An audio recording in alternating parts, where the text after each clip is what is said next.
Salam damai sejahtera saudara-saudariku terkasih dalam Kristus Yesus. Hari ini kita mau bicara tentang kewaspadaan. Kenapa kita perlu selalu berjaga-jaga dan selalu waspada dengan mata yang selalu tertuju kepada Yesus. Lukas 12 ayat 35-48 memberi wejangan agar para murid selalu waspada, selalu siap, seperti dikatakan, hendaklah pinggangmu tetap berikat. Artinya harus selalu siap untuk melakukan segala sesuatu. Siap pergi, siap berangkat, siap menunaikan tugas. Kalau kita perhatikan, ini agak mirip dengan perjamuan Paskah di Keluaran 12 ayat 11. Pinggangmu berikat, yaitu untuk persiapan keluar dari Mesir. Juga pelitamu tetap menyala. Pelita kita pakai saat malam. Untuk dapat melihat, tetap waspada, tetap awas, untuk tidak mengantuk dan tertidur. Walaupun sudah senja, tapi tetap penuh semangat. Menanti kedatangan Tuhan dengan penuh iman sebagai suatu anugerah dari Allah. Jadi ayat ini dipakai untuk selalu waspada terhadap kedatangan Tuhan yang kedua kalinya. Parusia Tuhan. Jangan sampai lengah dan padam semangat kita. Siap yang seperti apa? Siap seperti menantikan Tuhan yang datang dari perkawinannya. Seperti kita ketahui, tradisi perkawinan Yahudi itu tidak hanya sehari. Bahkan saat ini kita biasanya 2 atau 3 jam saja di gedung.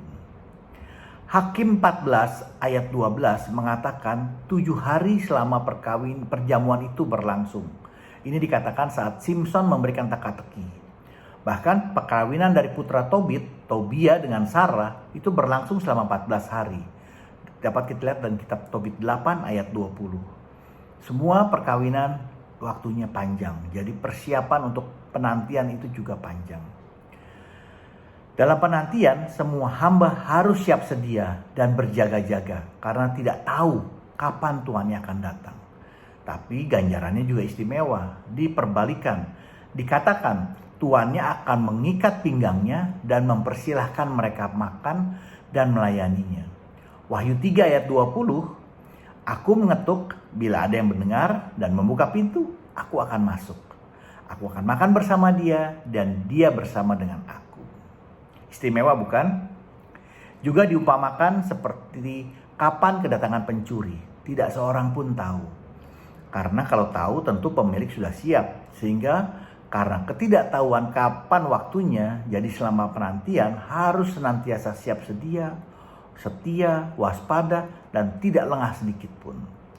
Kalau kita lihat perikop sebelumnya, sepertinya para murid diminta untuk berjaga-jaga dari segala ketamakan terhadap harta duniawi, agar selalu siap dan waspada dalam menantikan kedatangan Tuhan, supaya dapat kaya di hadapan Allah, yaitu dengan mengumpulkan harta surgawi.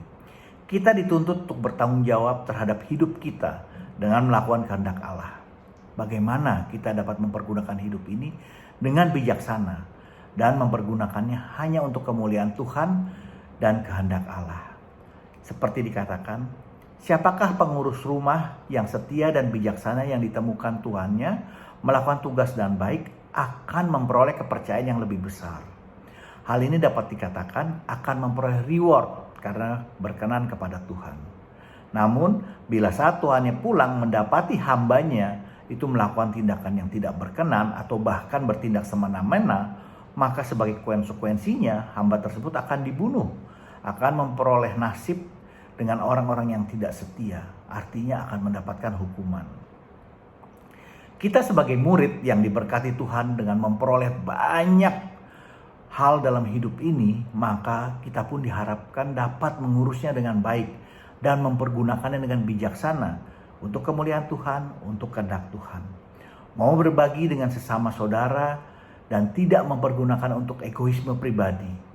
Seolah-olah semua itulah milik pribadi kita. Kita sebagai anak-anak Tuhan memang diberkati dan diberikan kepercayaan berbeda-beda. Ada yang diberkati dengan pengetahuan, kepandaian di berbagai bidang. Ada juga yang memiliki harta berlimpah. Dan ada yang memperoleh tanggung jawab yang berbeda-beda lagi. Jadi tidak bisa mengatakan kalau kita tidak bisa melayani karena kekurangan kita. Misalnya kita bilang, oh kita kan bukan orang mampu. Tidak demikian halnya. Banyak cara untuk membantu.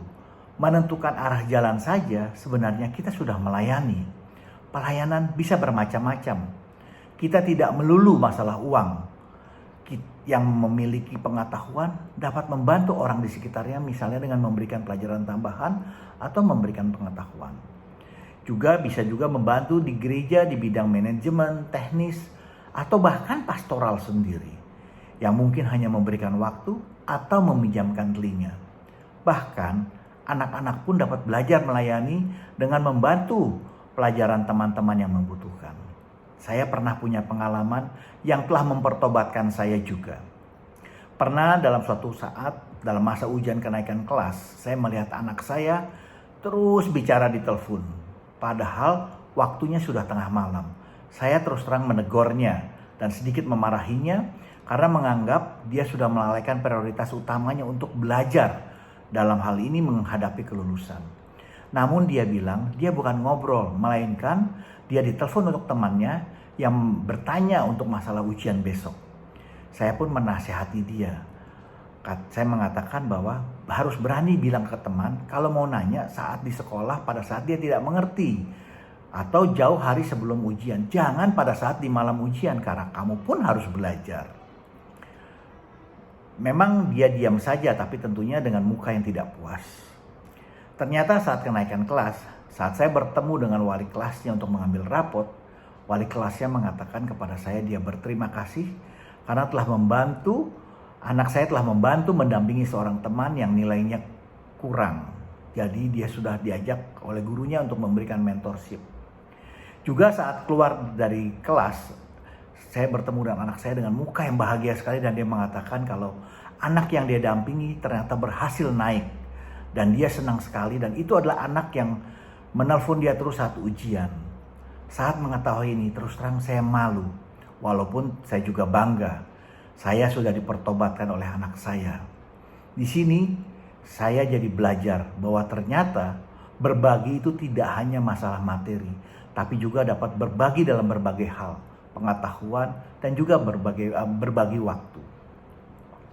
Perlu kita sadari semua kelebihan kita adalah karunia dari Tuhan yang perlu dipertanggungjawabkan untuk kemuliaan Tuhan. Yesus juga mengecam mereka yang sudah tahu kehendak Allah namun tidak melakukan persiapan, bahkan melanggarnya dan tidak melakukannya, maka dia akan mendapatkan hukuman. Tapi ingat, ini jangan sampai mengatakan kita takut baca Alkitab karena ayat ini. Kalau sudah tahu dan masih melakukan, hukumannya lebih berat. Kalau nggak tahu kan hukumannya ringan. Ngapain saya baca Alkitab? Saya tahu saya malah dihukum. Tidak begitu bukan? Efesus 5 ayat 15-17. Kita harus memelihara hidup dan jangan bebal. Jadi harus bertindak arif. Yaitu dengan cara mempergunakan waktu yang ada dengan bijaksana. Dan usahakan untuk mengerti apa kehendak Tuhan terhadap kita. Demikian perenungan kita dan refleksi pada saat ini. Agar kita selalu waspada dan dapat bertanggung jawab untuk memelihara hidup. Sehingga saat didapati Allah, kita siap dan niscaya beroleh kasih Tuhan. Allah hadir dalam hidup kita yang menuntun kita kepada kebahagiaan dan damai sejahtera. Bila ada masukan, mohon berikan komentar Anda. Jangan lupa di like dan subscribe. Juga di share agar kita dapat saling memberkati. Amin. Tuhan Yesus memberkati.